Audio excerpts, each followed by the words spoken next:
I'm going to give you a little bit of a tour in the history of fiscal policy. And in this discussion will come a name that you would often hear about in any econ thing that you probably are doing. Fiscal policy as we know it was born in the 1930s during the Great Depression. Before that, governments mostly balanced budgets and let the economy self-correct itself. Then came in this economist, this gentleman I was referring to, John Maynard Keynes, and everything changed. Now this goes back to my first discussion in this course about why history is important. So up until the 1930s, up until the late 1920s and early 1930s, the prevailing view in economics was that the markets are really great. Markets are efficient, markets can self-correct themselves. If we can just let the markets be, then markets will somehow discover great mechanisms and will allocate prices and resources beautifully. Everybody will be happy. Okay. But in the late 1920s, in 1929, United States had Great Depression. The stock market crashed, then the economy suffered, millions of people were unemployed, there were hunger and all sorts of terrible things happened in that economy. Now Keynes, who was an economist at that point, basically wondered that if markets were really so great, then this sort of a terrible outcome should not have happened. Why did this outcome really happen? Okay. And second, what could the government really do in such a case? Up until that point, the government was largely central banks trying to change money supply or changing things related to money and keeping things on and about. But in the 1930s, when the US economy collapsed, the classical economists said that do nothing, the market will fix itself. Those were the economists that prevailed before that was the economics view before 1930s. But Keynes came in and he said that this was insane.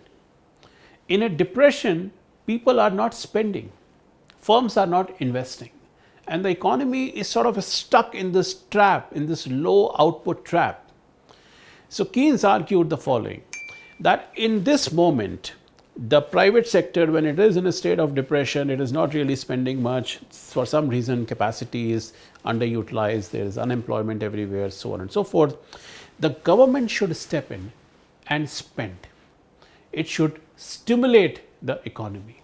So the government should spend on what? The government could do anything. It could start building dams, announce a new project, it could hire workers, and that would inject money into the system. You would pay workers' salary and people would start spending on other things, breads, on devices, etc., etc.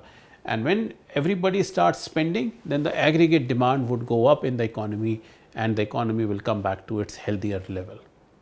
Keynes advocated it to such an extreme that he said that even if the government doesn't find any work for these people, just let them dig some ditches and fill them up later and dig them again and just provide them salaries. It is much better than running mass unemployment. Naturally, this was a radical view. It basically said the governments should spend and they should run deficits on purpose. Now this was a remarkable view at that time. Now remember, this is 1930s.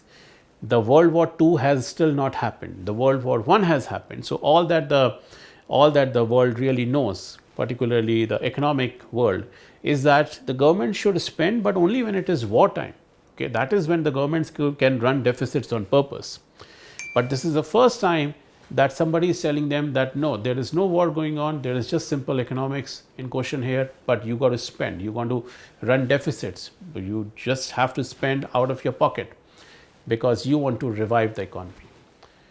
This is called as Keynesian policies, and the US eventually adopted these Keynesian policies. This came to be known as the New Deal, the World War II spending, and the GDP recovered in years after that.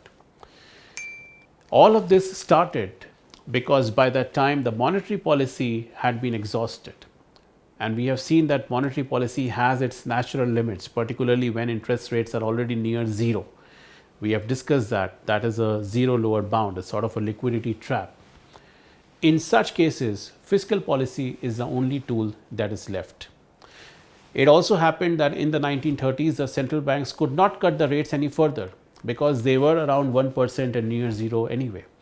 So only government spending could revive the demand. This history matters because it set the template. And the template was that when you are at war or whenever you are in some deep recession, you all look towards fiscal policy.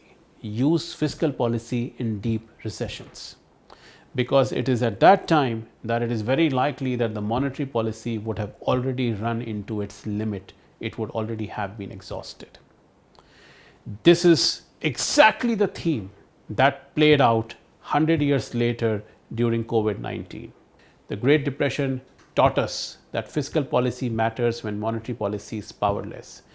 And let's look at what happened 100 years later when the same logic played out again.